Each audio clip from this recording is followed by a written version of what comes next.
Hey, welcome back to the DIY Contractor. Today I'm going over just a simple drywall patch. The guys who did my drywall for this build out did not cut the hole for the outlet for the range or oven. So I put a bunch of holes in the wall looking for it. I could see a bow, but I missed it twice. So I just bought metal mesh patches from Home Depot that have the tape on it. And because it's going to be behind an oven, I just want to close it up so rats or mice don't come through. In this particular build, this is a barn. It's being converted into a living space. So just trying to seal it up. And yeah, I just want to show you that real quick. So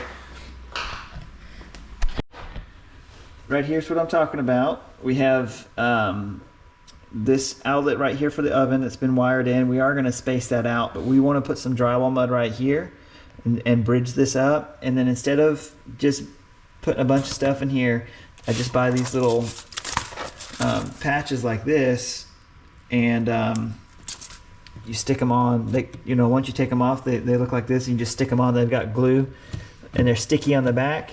You put them on like that, and then you cover it with mud, and that's all you have to do. So I'm actually going to cut this bigger one like in half and put a piece here, and then cut almost like an L shape for here. Again, if this was like somewhere else in the house, I probably would do it a little bit nicer or different, or cut the whole piece of drywall out and just put a new piece of drywall around it. But because it's behind the oven, and the customer told me they don't even care if there's holes, and they didn't even want them patched. I'm just patching it to make it a little bit nicer. So I'm going to go over that real quick. Okay, so I've got my drywall here, and it's moving some. You really want your drywall the consistency of mayonnaise, if you can get that. This is a little bit wet for my liking, but it is what the drywall crew left for me. So you're gonna just take your mud knife. I do a couple passes, and I would say, smearing against the edge of the pan. And then what I do, so I don't drip, is I take the mud knife and basically clean the corners like that. And then when I smear this on the wall over the patch, I'm not going to have drywall beating off the corners and dripping on the floor. So it's just a little bit of a trick that I've learned to make it a little bit easier. So you go just like that, put a little bit more mud on it. And again, like I said, this is just going right behind the oven, and see how it's dripping on the edge there?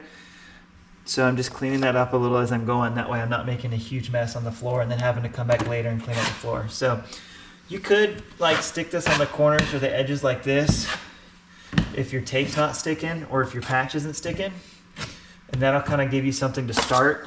And or like if the glue on that patch gets a lot of dust on it, that will help it stick around those edges pretty easily. I'm just gonna open this one.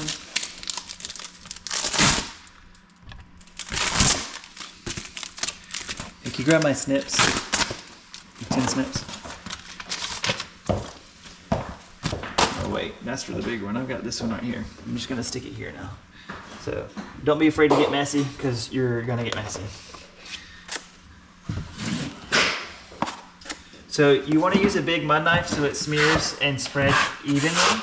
And the further out you go over your patch, the less likely you are to see it. And typically on a drywall patch, you want to do 3 coats of mud. So this will dry overnight. You do another patch, let it dry overnight, and do a third patch, and then sand it. If you sand it between each coats, you're going to lift the fibers on this tape right here. I don't know how well the camera's picking it up, but then you'll have all these little fibers sticking up.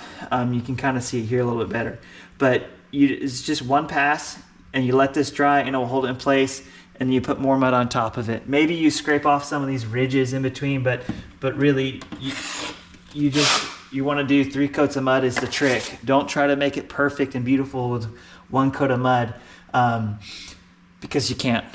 I know there's some guys that maybe make it really thin and use like a roller and put it on with like a roller nap for paint. But for what we're doing, and most people are just going to want to get a cheap mud knife and a cheap pan from Home Depot and do a little patch. I think this was like $6 and this was 10. So for 15 bucks, you can do your own drywall patches pretty easy. I think the metal mesh pieces here were only like $6 or $7 a piece. So for me, it's what I like to do when I'm in a pinch like this and want to make it halfway decent before I finish a project. All right, so I'm gonna cut this with my snips, just because I don't want to stick the whole thing over it, but maybe it's a good idea to go ahead and kind of do like a U shape. Okay, so just, yeah, I'm actually gonna do more of like an L, because the top here is already pretty tight and I'm happy with that distance. Just be careful, this metal, now that I've cut it, can cut you. So as you're cutting this, be careful not to get cut or let this edge get your finger, because it'll cut you real quick. So, so now I can save this for another patch, and just I can throw this on here like that pretty easily.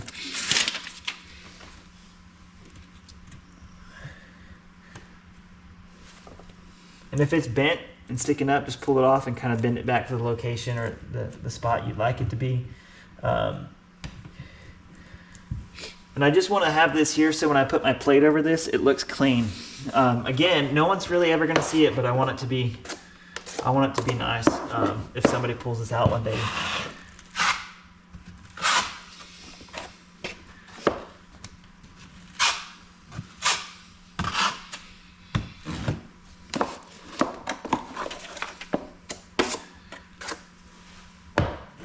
It's not quite enough room. Okay.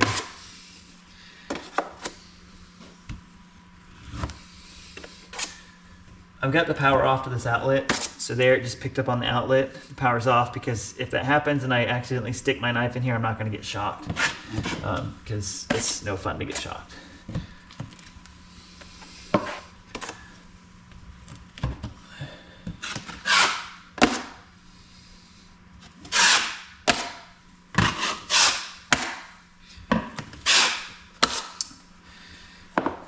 And there you go.